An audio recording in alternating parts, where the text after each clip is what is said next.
Leksimizi davamlaştırmayız hürmetli vatandaşım. El Rai 20'den köp Tayvan halkı Demokratiya Taraqqiyat Partisi'nin muqamlıqni qoğdaş siyasini toğru taptı. Demek hazır Tayvan'da 16. günü umumiy saylam, prezident saylımı buldu. Hazırgacha El Rai'ni sınaqdan qaraganda Tayvan halkının 20'den köprəki Tayvan'daki saylamı qatnaşıp atkan Demokratiya Taraqqiyat Partisi'nin namzatı sayılımını qollap çıktı. Belki onun siyasını qolladı değil.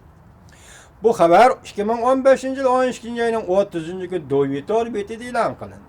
Haber mındak başlandı. Yeni Tayvan devlet siyaseti bilim hazresi 30. günü yeni El Rai'ni ilan kılıp mındak görsetti.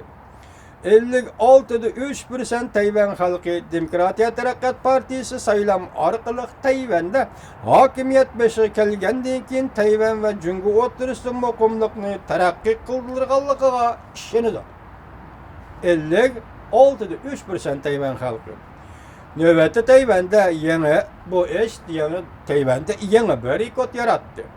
Şenmeydiğalla 35,7%'e düşüp kaldı. En tüvençe düşüp kaldı. Yani Sayyimin Hanım'la kollaş nispeti 5 noktani besbetti. Sayyimin Hanım'la işenmeydiğalla en tüvençe düşüp kaldı. Tayvan Merkezi Agentliği 12. ayının 30. günü haber kılıp mındak görsetti. Yeni Tayvan Devlet Siyaseti Bilim Haznesi 30. günü yığın çağırıp 2016 yıllık çoğun saylamının saylam ahvalını tahlil kılıp vaziyetini tekşürüp muhbirlarga söhbet bayan kıldı. Bilim Gazetesi'nin başlığı Wurong Yi El Rai'ni tekşürü şirketinin müdürü Wu Shichang qatarlıqlar yığınga katlaştı. El Rai'ni sınaş görsetti ki 56,3% Tayvan halkı Demokratiya Taraqqiyat Partisi sayımının Cungu siyasi işini diken. Bu ahval tekşürüşten keyinki yeni bir ahval. Şenmeydiğalla 35,7%'ni egelleydiken.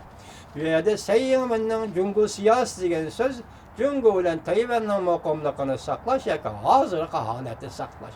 Bu demek Tayvan'da bulup atkan saylamda her kişi duş keladigan, mesela Kuomintang tarafı duş keladigan, Demokratiya tarafı duş keladigan bir meseledir. Çünkü Tayvan Cungu'nun zemini dep qaraladi, Cungu'nun nazarida, Beijing'nin nazarida. Şundak bolganlygy üçün Cungu bir yerde sel hareket kıladigan işin buldu mu şuna saylam davrida. Şuna hazır Tayvan'ın 56%'dan artıq halkı nemi dedi biz Sayyimin Cungu siyaseti yani muqimliqni Cungu ile Tayvan oturusu muqimliqni saqlash siyasatini qollaymiz ve bunun işinimiz deyişdi.